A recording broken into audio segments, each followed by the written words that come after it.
Hi, welcome to the BookTube anniversary tag. I'm filming this 2 days before my channel's anniversary. My channel's anniversary is July 11th, and then my first video was uploaded to the channel on, I think, July 16th, just a few days later. As always, whenever I do a tag, the questions are in the description if you would like to do this tag as well. The first question is, how many years on BookTube are you celebrating?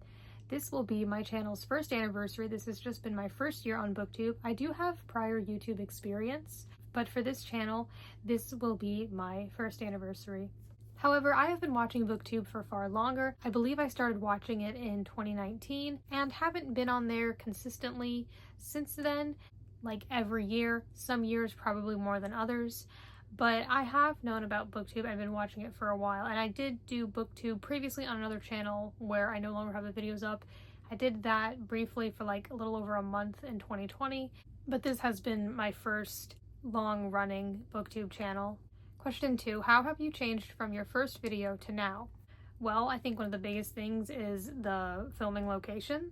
I started out in front of the smaller bookshelf next to my bed, and now I am in front of this larger bookshelf, which is in the same room, just kind of on the other side. Like, from where I'm sitting, the bookshelf is not directly parallel, but over there and then to the left. So I still have that old bookshelf. It's still in the same place, and it still has some books on it, but it's a bit different looking now.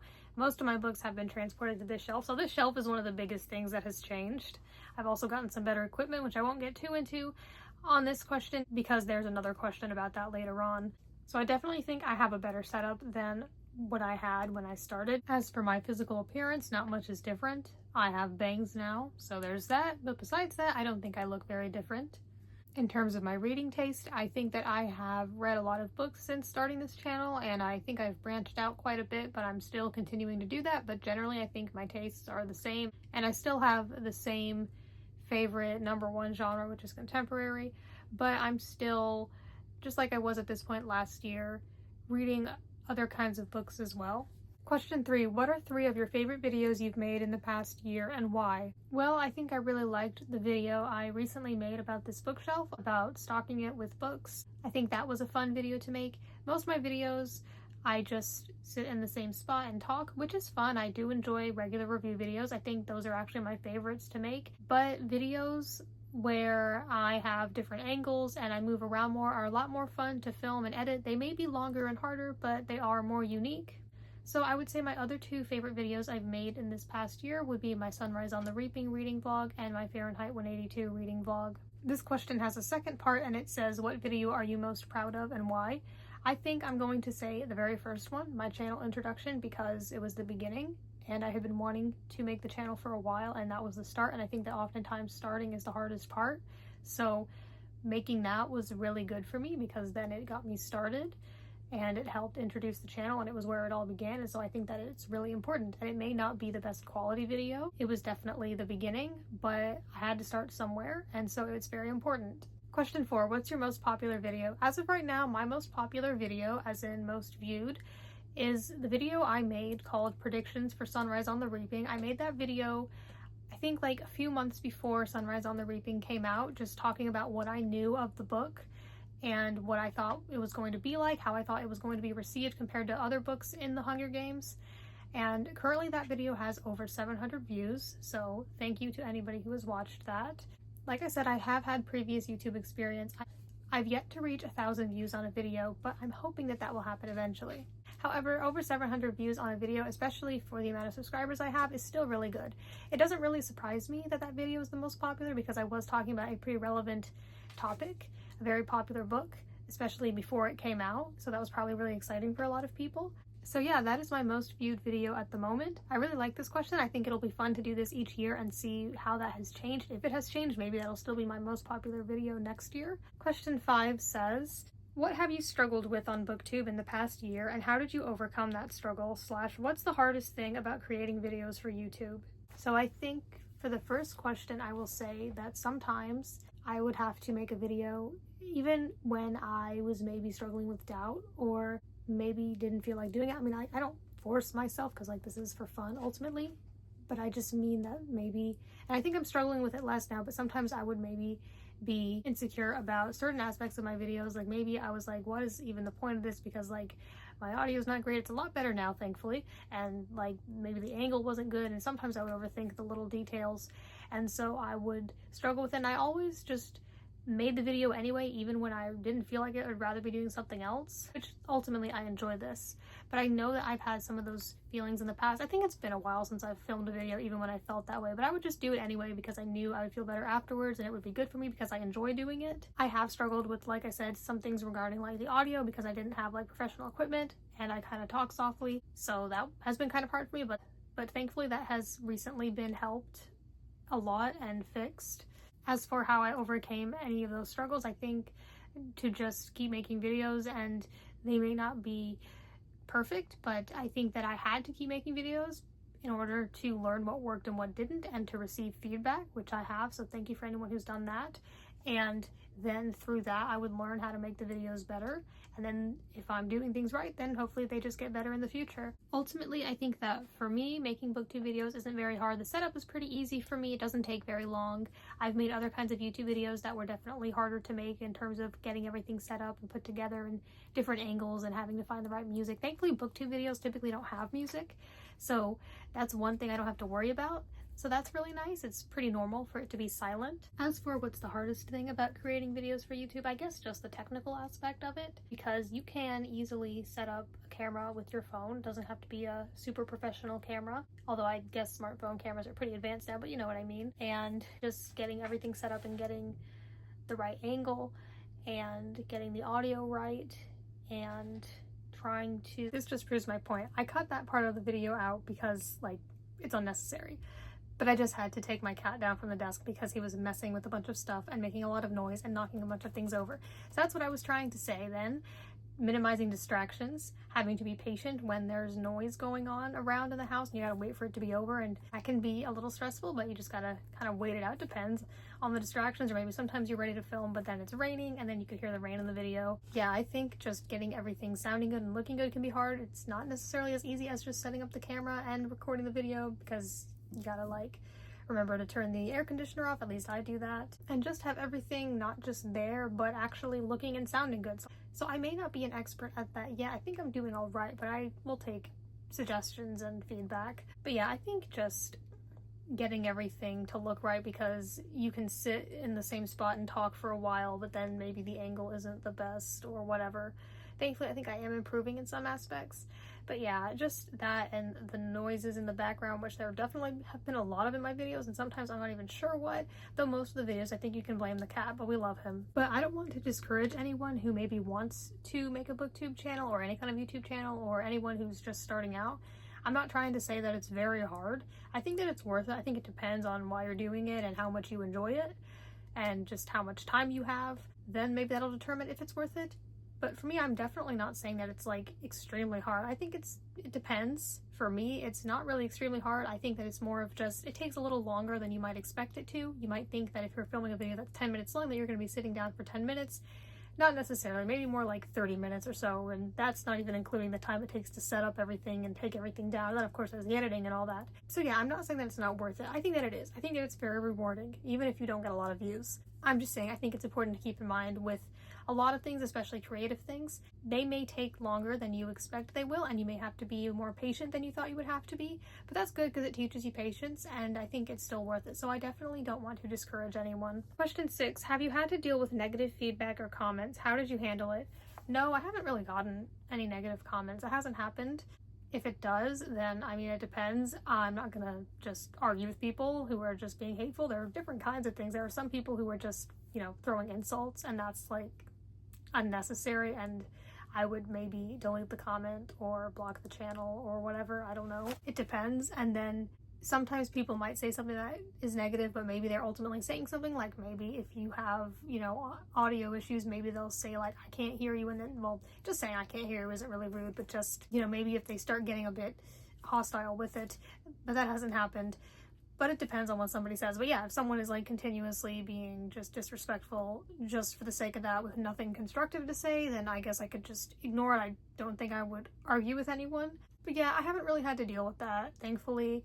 It'll probably happen eventually, but I guess people are just nice enough on this specific part of the internet, not like BookTube in general. I know there can be some rude people, but for me specifically, with my little book nook, it's been alright.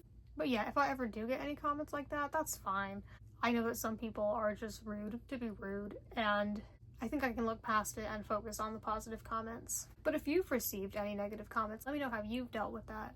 Question 7. Shout out a huge supporter of your channel. So there definitely are a few people who I know personally, family members, friends, etc., who have watched my videos, some of which comment regularly or every once in a while, or maybe they haven't commented, but I know they've watched some of my videos, or they've mentioned it to me in some way. I don't know if you've watched my videos unless you comment. Not only does commenting help, but yeah, I often will not know if you've seen it unless you say something about it, either in a comment or messaging me. So I would appreciate it, that way I know, because I might have like a lot of people I know personally who might be watching my channel, because I do post about it on my personal Instagram page. But I don't know how many people are actually watching it. Like, some of the people I know because they've said something about it.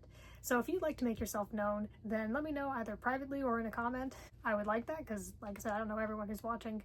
So yeah, definitely all those people. If you are one of those people, then well, you would know that if you're hearing this. But as for a more specific booktuber, rather than like saying the names of anyone I know personally, just because they're like just using like their regular personal Google account, it's not like a whole channel, I have decided to say the channel some other character who is also a booktuber, though he's done videos about some other things too.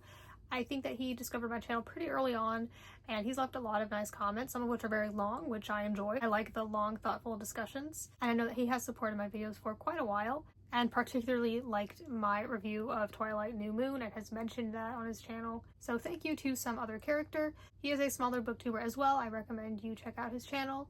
It's very nice to have people I know support my channel, and it's also nice to have other booktubers support it, and I'm glad that they have found my channel however they have found it. Question 8. What's the best book you've read in this past year?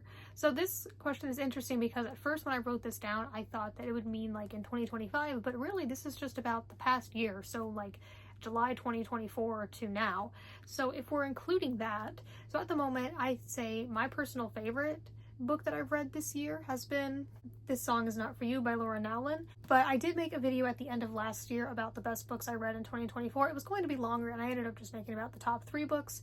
The number 1 book I said was Catching Fire, the second Hunger Games book by Suzanne Collins. And I do think that the Hunger Games is more, it's more like, I guess you could say, intelligent. Not that there's anything stupid about this book, I just mean it's not about as big of ideas. I think there are some important things, and it is deep. It's not just like fluffy, but for one, this is a standalone. Hunger Games is a whole series, and there's a lot more to it, a lot more bigger ideas and all that. So it's not that I think that this book is necessarily better in terms of like writing or whatever, but in terms of what I like and what I have enjoyed it the most, I am going to say this book. Just when it comes to my personal taste, and when I'm ranking books, it's based on how much I like them, not necessarily whichever is the greatest piece of literature that will be the most culturally relevant and influential in years to come. Question 9. Where do you see your channel in a year's time, and what do you hope to have achieved? Based on how things are going right now, well, I feel like the first 100 subscribers is definitely the hardest and slowest to get, and then the second 100 will probably be easier. I think that a year from now, based on how things have gone, I hope to have like at least 200 subscribers, but I mean,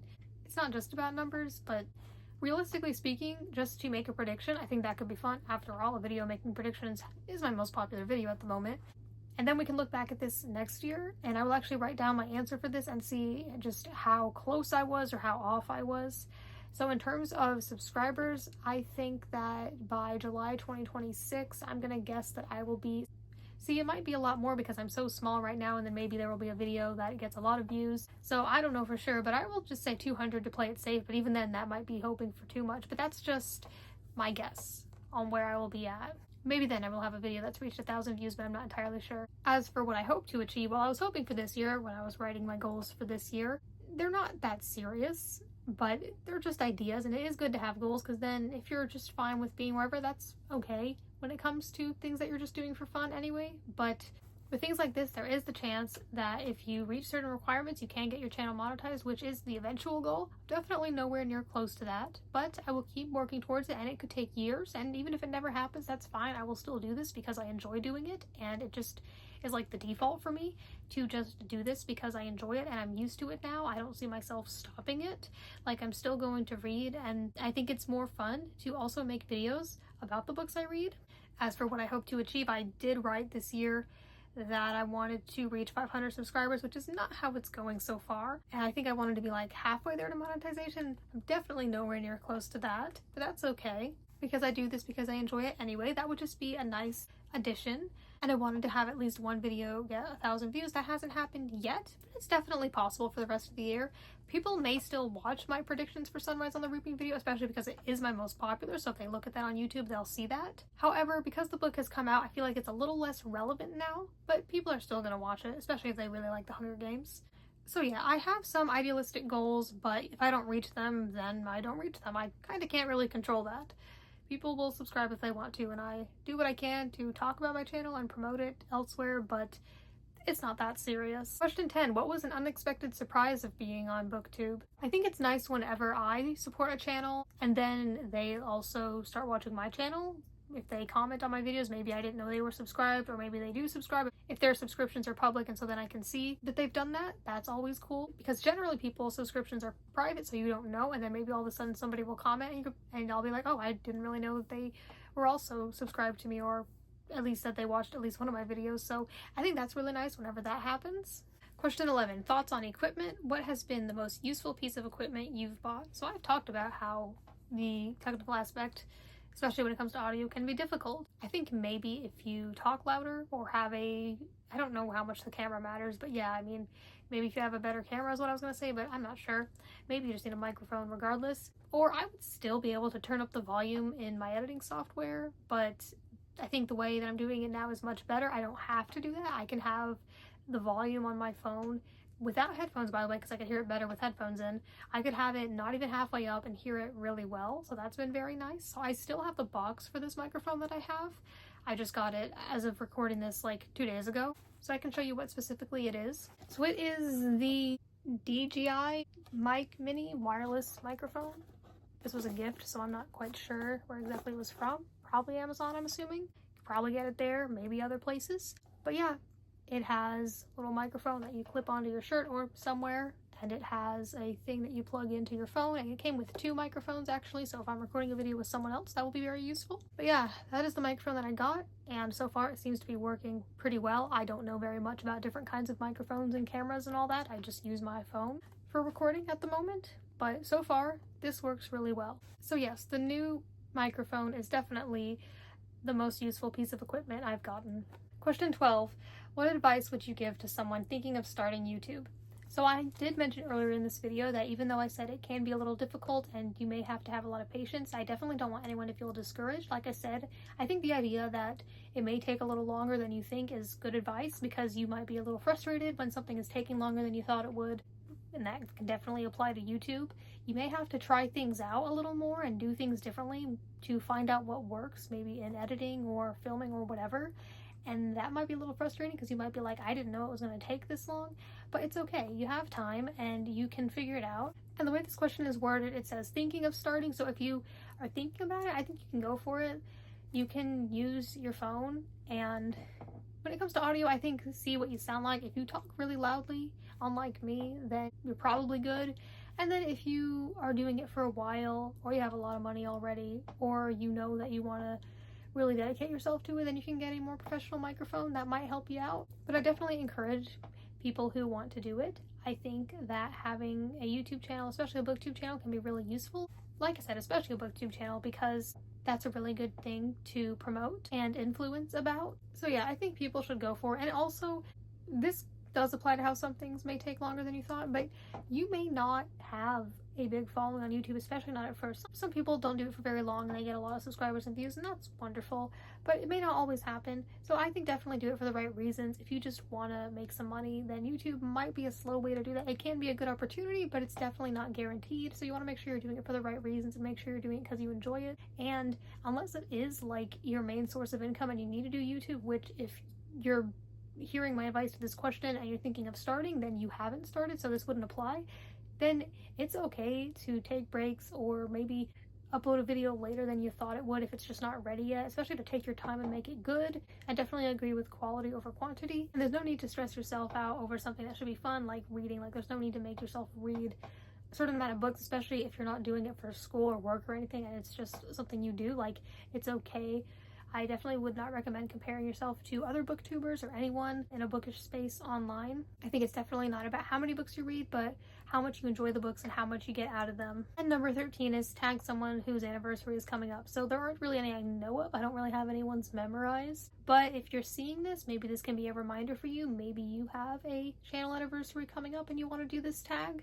Or maybe your channel anniversary just happened and that's fine too. Maybe you didn't do this tag or you did before, but here's a reminder that you could do it all the way next year if you want. Put that in your video plans only if you want to. But yeah, pretty much my answer to this question is just what I always answer to this seemingly obligatory part of tag videos. Well, it's not always there, but just the typical tag whoever you want, which makes sense. After all, that's why they're called tags. You're supposed to tag someone. And I feel like a lot of times on BookTube, what I've noticed now is I rarely see someone actually say that they got tagged by someone. With BookTube videos from like 10 years ago, yeah, people seem to actually be tagged and they would say, I was tagged by this person, that's why I'm doing this, or they'd be creating their own tag.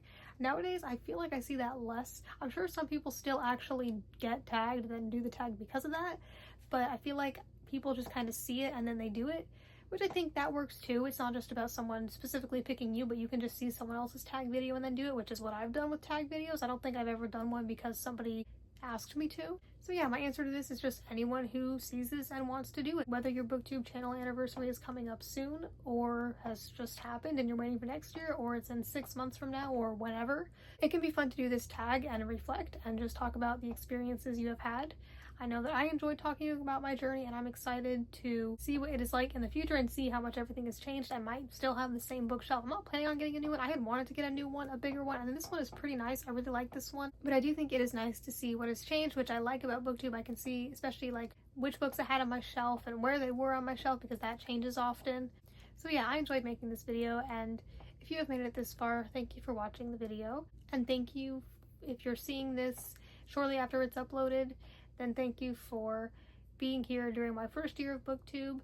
Or if you're seeing this later on, then thank you for finding me at some point and watching the video.